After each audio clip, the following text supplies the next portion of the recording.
Good morning, everybody. Welcome back to Morning Devotions with Gretchen. This morning, we're stepping into another encounter time, but first, I'm going to share a bit of my testimony. I know some of you know this already, some of you don't, and so I felt to share this testimony. I am going to read to you from just a portion of my teaching book, which is called Encountering the Divine, the Transforming Power of Being with God. And I want to say, I am honestly really speechless. I knew that this was a book the Lord wanted me to write, but I don't know, I guess I just didn't expect so many people to be so touched by this book. And I know it isn't me, it's really what the Lord said through me. I am just a conduit, but what an honor it has been to receive your emails and hear the way that God's been touching you. So thank you for letting me know. And if you haven't written a review on Amazon, that would also really help me. All right, guys. And if you don't have the book, obviously you're welcome to it. It's available on Amazon, and perhaps it would make a great Christmas gift for somebody who you know really wants to encounter God. All right, so let's step into my backstory, and then we're going to use this as a catapult into an encounter. Learning to posture myself before God began as a young child, growing up in a drug house. My mom loved me dearly, but she was 18 when she gave birth to me. Feeling she had no other choice, she accepted the kindness of a man who opened his doors to us. Unfortunately, he was a hardcore drug dealer. We lived down the street from the Catholic school and church that I attended. Many days after school or on Sundays after all the parishioners went home, I'd walk the church grounds adventuring with Jesus or sit alone in the sanctuary. My young 8-year-old heart wanted to linger as long as I could in this place that brought me so much peace. For a short while, it didn't matter that there were unconscious, drugged-out bodies sprawled across our third-floor living room. I wasn't thinking about the drug paraphernalia and pornographic magazines that I'd soon push aside to do homework. I was completely content, hanging out in this place where God lived.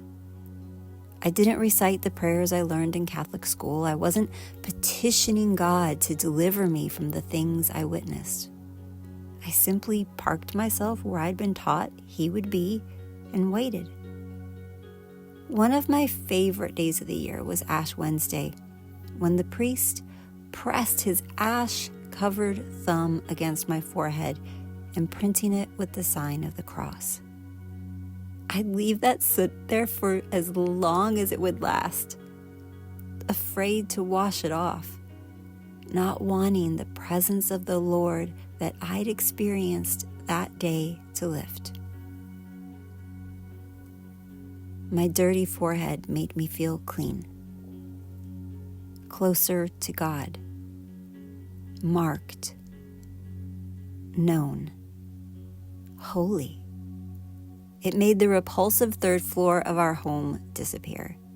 If I left those ashes on my forehead, He might stay inside their dusty remains. Maybe He'd leave the church with me and find a way to fill the wretched filth of the drug house I called home. Not even life on the third floor is off limits to His kindness. Whether it's part of our physical home or the dark areas of our lives where pain and fear hide, Jesus is drawn like a magnet to our ugly mess. He shines His love into our blurry, broken darkness. In exchange for chaos, He extends unfathomable peace. He offers us Himself.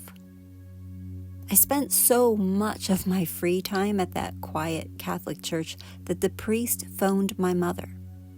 He thought it was odd that a child would be found roaming the grounds or sitting in the church alone so often. I thought it strange that he never asked why. Found it heart-wrenching when I was asked to stop. It would be years before my yearning heart discovered that Jesus could do more than fill a building with his presence. He could make his home inside of me, to go from my ash-smudged head to my glorious heart. Though the circumstances of our lives may be completely different, you and I have something in common. Jesus has invited us to run with wild abandon down this path of mercy right up to him and stand face to face. It is these moments of encounter that alter us at our very core. They leave imprints on our souls that last much longer than ashes on a forehead. And if we learn to live here in the embrace of holiness, the sounds of chaos get quieter. The third floor of our lives will serve only as reminders of God's faithful deliverance. That year of alone time in the Catholic Church taught me something I wouldn't understand until decades later. Hunger for the Lord manifests in many different ways, but only those who act on that hunger will be satisfied. I believe that deep in the marrow of every person is the desire for something more, something that cannot be fulfilled by anyone or anything but God.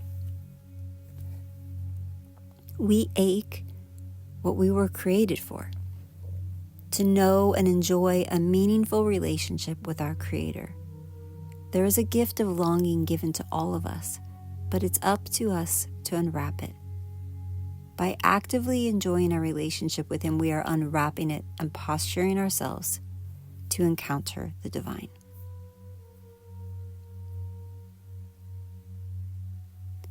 Sitting with the Lord as a child convinced me of his love for me.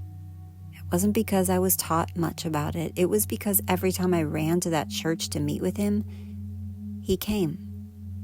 Our loving Father just hung out with me, wooing my young and very fragile heart to him.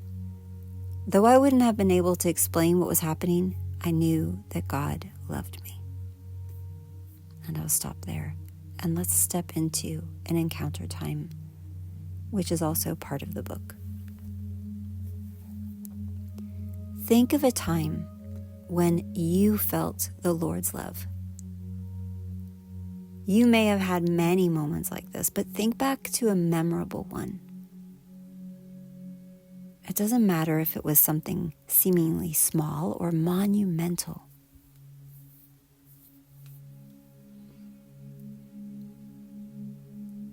Maybe it was a time you felt the vast wonder of nature or sat in awe of the evening sky.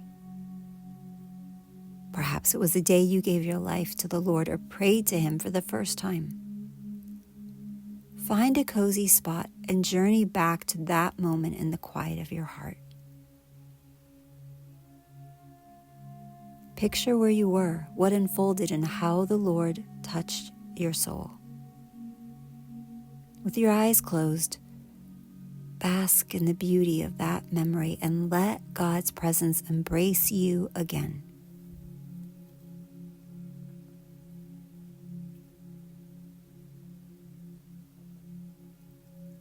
Once you sense the Lord, ask him, Jesus, what do you want me to remember about that encounter?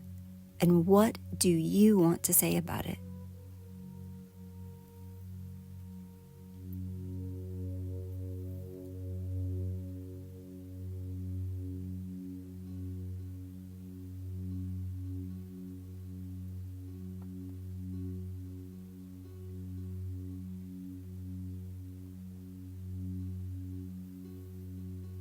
If you can't think of a time when you felt his love, close your eyes and imagine Jesus sitting in front of you and tell him, Lord, I want to experience your love right now. And then notice what you sense in the quiet of your heart. Any sense of peace or sensation that reminds you of a hug is Him answering your prayer. Write what you felt, heard, or were reminded of at the end of this prayer time.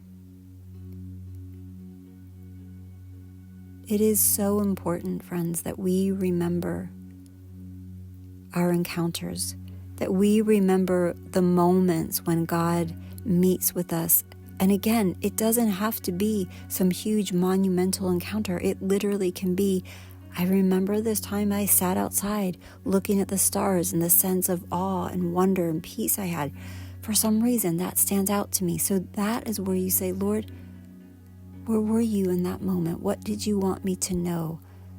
Or maybe He just wanted to bless you, right? Maybe He just wanted you to enjoy His beauty. Those are moments with Him that are important to remember. And as I said the other day, write these things down. Go over them, sit with Him, and talk to Him about everything that comes to mind. I bless you, my friends.